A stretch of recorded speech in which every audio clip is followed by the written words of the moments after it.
ભાવનગરમાં ગેરકાયદેસર વસાહતો પર તંત્રની તવાઈ. તંત્ર દ્વારા મેગા ડિમોલિશનની કામગીરી. ચાવડી ગેટ વિસ્તારમાંથી દબાણ હટાવાયા છે. શહેરના ચાવડી ગેટ વિસ્તારમાં આવેલ અંડરબ્રિજ જતા રોડ પર દબાણ હટાવવાની કામગીરી શરૂ કરવામાં આવી. આ વિસ્તારમાં પીજીવીસીએલની દિવાલ નજીક છેલ્લા ઘણા સમયથી અનેક દબાણો ખડકાયેલા હતા. અંડરબ્રિજ તરફ 50થી વધુ ગેરકાયદેસર કાચા પાકા મકાનો બાંધવામાં આવેલા છે. અગાઉ પણ આ દબાણો પર મહાનગરપાલિકાએ પોલીસ સાથે રાખી દબાણો હટાવ્યા અને ત્યારે ફરી ગેરકાયદેસર ઉભા થયેલા દબાણોને દૂર કરવા તંત્ર દ્વારા કામગીરી હાથ ધરવામાં આવી, જેમાં ચુસ્ત પોલીસ બંદોબસ્ત અને મોટા કાફલા સાથે મનપાએ દબાણ હટાવવા કમર કસી છે.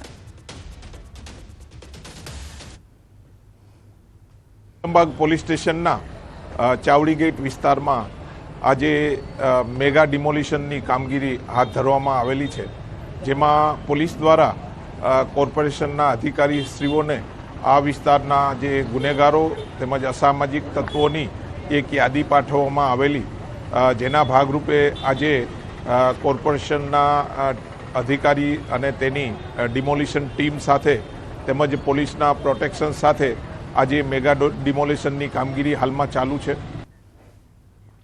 કચ્છમાં ગેરકાયદેસર દબાણની પ્રવૃત્તિઓ કરનારા બેફામ બન્યા છે. કાયદાનો જાણે કોઈ જ ડર નથી રહ્યો તેમ ગેરકાયદેસર દબાણો કરી રહ્યા છે અને ત્યારે તંત્ર દ્વારા પણ ગેરકાયદેસર દબાણ કરનાર સામે કાર્યવાહી કરવામાં આવી રહી છે.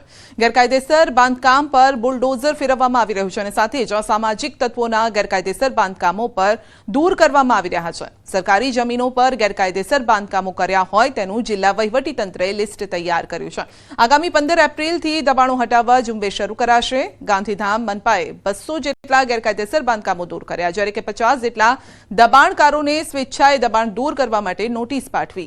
ગામડામાં પણ જિલ્લા પંચાયતે ખાસ દબાણ શાખા શરૂ કરી છે, જેના દ્વારા જિલ્લામાં થયેલ ગેરકાયદેસર બાંધકામોને જુદા તારવી લિસ્ટ તૈયાર કરાયું. જિલ્લા કલેક્ટર આનંદ પટેલે પ્રાંત અધિકારીને દબાણ દૂર કરવા સૂચના આપી છે.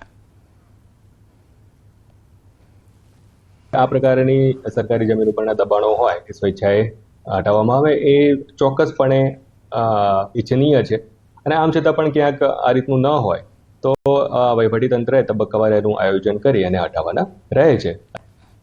બનાસકાંઠામાં પાણીને લઈને ખેડૂતોના દેખાવ. ખેડૂતો ઢોલ નગાડા સાથે પહોંચ્યા છે પ્રાંત કચેરીએ. દેવદર અને લાખણી તાલુકાના ખેડૂતોની માંગ છે. સુજલામ સુફલામ કેનાલમાં પાણી છોડવાની માંગ થઈ રહી છે. સિંચાઈના પાણી માટે દેવદર પ્રાંત કચેરી ખાતે દેખાવ. પાણી છોડવાની માંગને લઈને ખેડૂતોએ લગાવ્યા છે નારા. દિયોદર અને લાખણી તાલુકાના ખેડૂતોએ પ્રાંત અધિકારીને આવેદનપત્ર પાઠવીને રજૂઆત પણ કરી છે.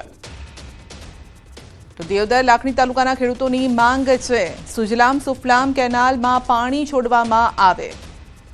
તો ઢોલ નગાડા લઈને પહોંચ્યા હતા, નારેબાજી પણ કરી હતી. પ્રાંત કચેરીએ તેઓએ તંત્રને જગાડવાનો પ્રયત્ન કર્યો છે. તો પાણીને લઈને ખેડૂતોએ દેખાવ કર્યા હતા, કારણ કે પાણી નહીં તો પછી પાક પણ નહીં થાય, જેને લઈને ખેડૂતો ચિંતામાં છે અને તેઓએ પ્રાંત કચેરી જઈને ઢોલ વગાડ્યા હતા અને તંત્રને જગાડવાનો પ્રયાસ કર્યો. વધુ અપડેટ મેળવીશું સંવાદદાતા કિશોર પાસેથી. જી કિશોર, તંત્રને જગાડવાનો અહીંયા પ્રયત્ન થયો છે કે પાણી આપો, પાણી આપો, તંત્રને અસર થઈ કે નહીં?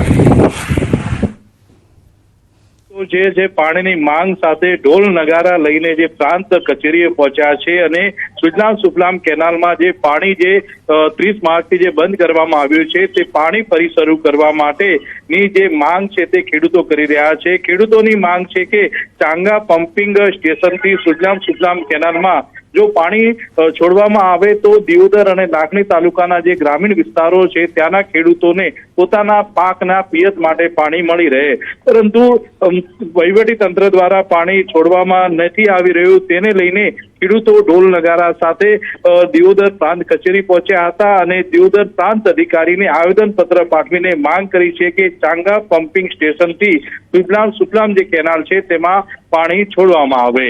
સંધ્યા, આપનો આભાર.